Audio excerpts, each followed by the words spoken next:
For your final draft, you are going to need to get a compass from the wooden drawer labeled Circle Makers and a ruler from the correctly labeled Rulers drawer at the back of the classroom. Once you have those things and your rough draft, you are ready to start your final draft. It's relatively simple. Also make sure that you grab one of these compasses. It's called a safety compass, and you want to make sure that you can read the numbers on there. If you can't read them, it's not the end of the world, but they are kind of helpful for some of the references that I make today.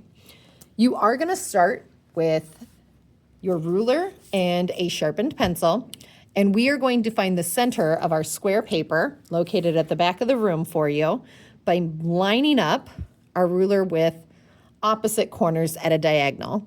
You are going to lightly draw along that straight edge. Notice I held my fingers stretched apart so that way my ruler didn't swing while I traced along that line.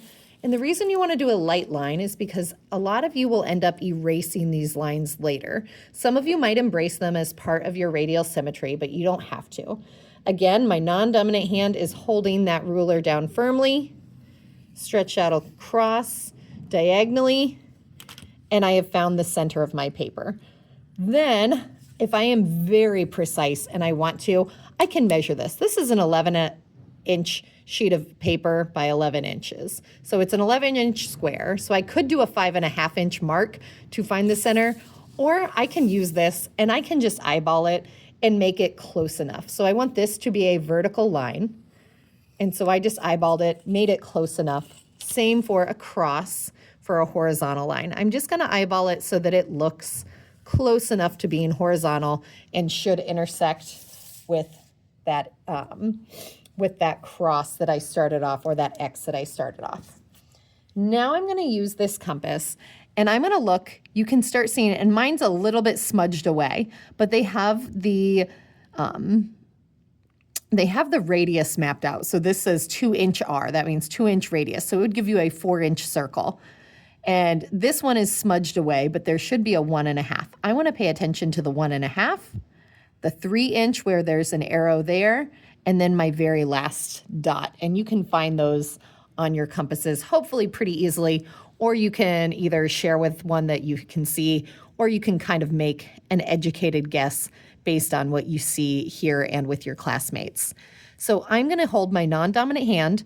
I'm going to hold that center of the compass, that little metal brad, right on that intersection of lines. And I'm going to hold it firmly, but have my hand up so that I can go under it if needed. I need a very sharpened pencil, so that way it can go into where it says 1.5 and it has a little mark. And then I'm just going to start spinning. And again, I'm drawing lightly.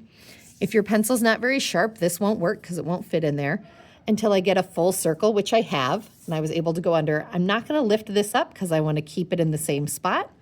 I find the 3-inch mark, and I spin, and I can go back and forth different directions till I come back to it. And then that last dot, which is a 5-inch mark.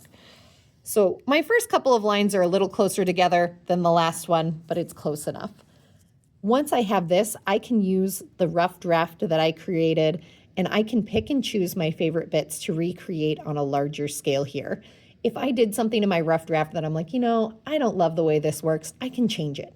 You do not have to follow your rough draft exactly. You just want to follow it to create something you're proud of in the end.